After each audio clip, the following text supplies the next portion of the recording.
This is NEGOTIATEx TV.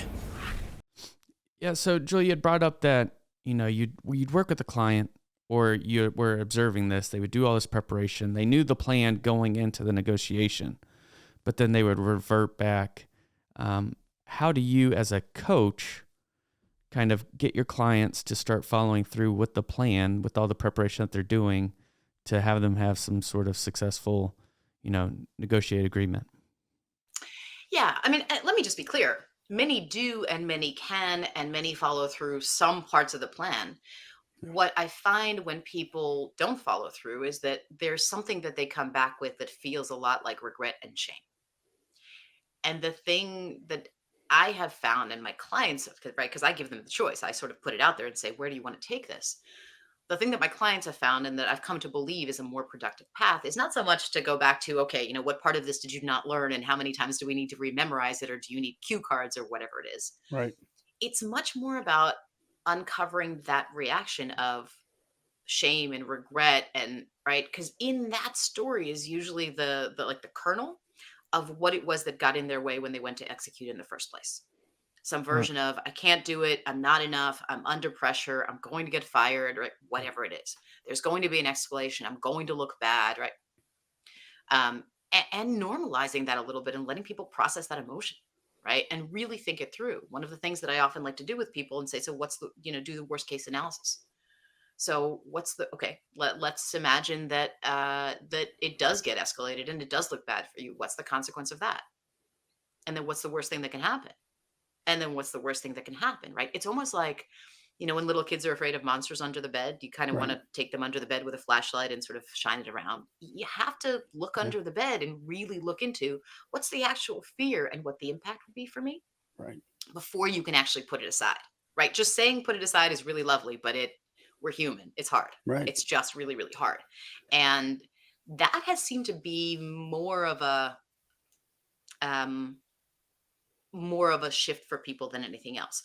More practically, the ways that I found to, like, in a more tangible way, the ways that I found to help people execute on a plan is practice. And the more that you can practice in the form of curveballs, not just what's the script I envision and how will we run it from point A to point, thank you very much, handshake. No, it's much more the script of what might go in a way that I don't expect. What might they come at me with? What might surprise me? And what do I do if those things happen? So we really want to think about what their alternatives could look like, not what they are, right? I mean, I feel like when I talk about alternatives, I spend a lot of time talking to people. You're not trying to understand in a way that you are right. You may be dead wrong. But as you think about the other side's alternatives, you really want to think about what's the range of possibility, because you want to be prepared just in case that is a viable alternative for them.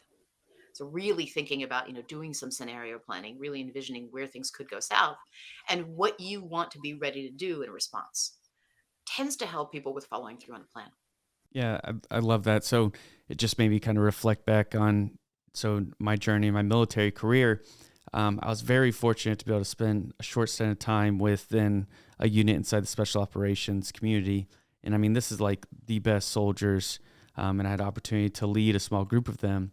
But what I really learned and took away from that organization was the power of the after action review, which is kind of what you described and at least how we vision it and everything. But really what's more powerful is, like you said, we aren't just trying to figure out, why did you do X? It was like, what is the thinking that you had to lead you to want to do X? So really trying to understand, okay, what's the reasoning behind that? And let's get at that first, the right or wrong of what actually happened. And I think that was just made me immediately reflect back on that. And I think that's extremely powerful for a coach to be able to do that, because you're really allowing them to see inside, understand the reasoning, and really get at that. So thank you for sharing that. Nolan, what I love about that is this question about what were you thinking that led you to a particular outcome. I mean, one of the, so many review processes in organizations are built on the military's after action review processes. So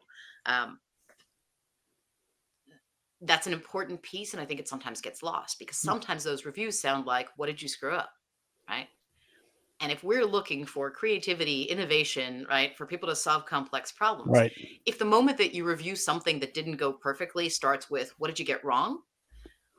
we very quickly tie people's hands behind their backs, just from an organizational standpoint, right? So that question about what was the thinking that led you to, right? If you look forward, and for me, that's actually even what coaching is really about. Is coaching is not about solving problems or diagnosing conditions or anything like that. There's therapy for that. There's all kinds of there's all kinds of problem solving frameworks in the world. And if you need to do that and you need to do some root cause analysis, that's great.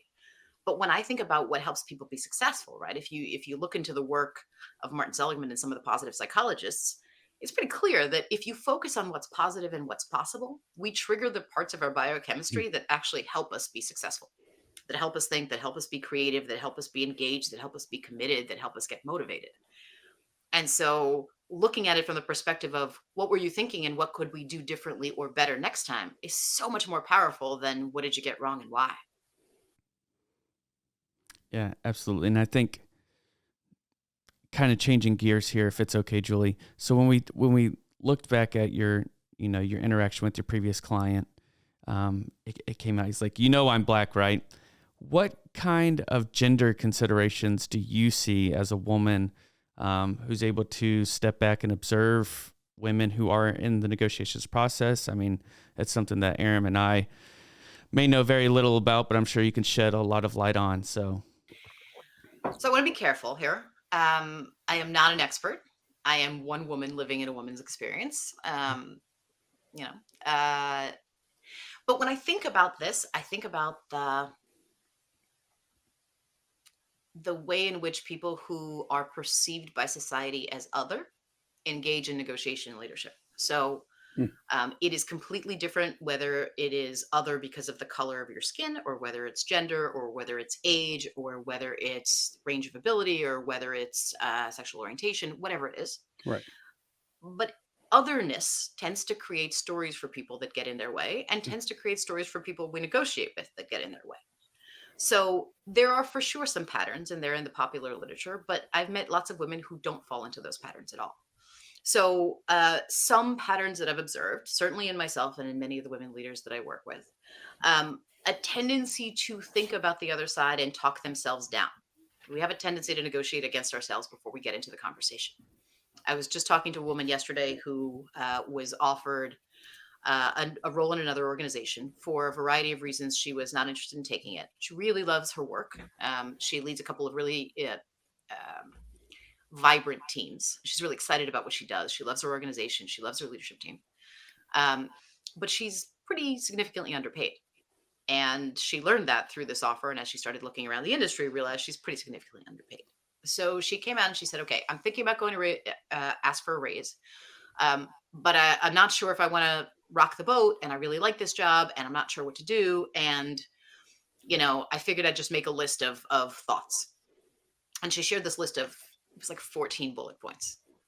And only numbers 1, 6, and 9 supported her case for a raise.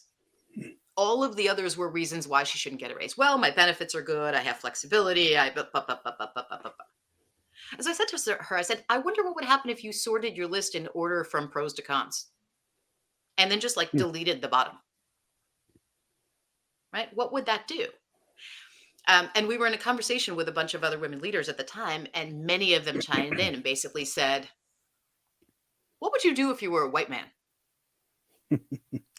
Which is kind of the refrain that comes up in a lot of groups, right? Think like a white man. And it doesn't mean that everyone does. Yeah.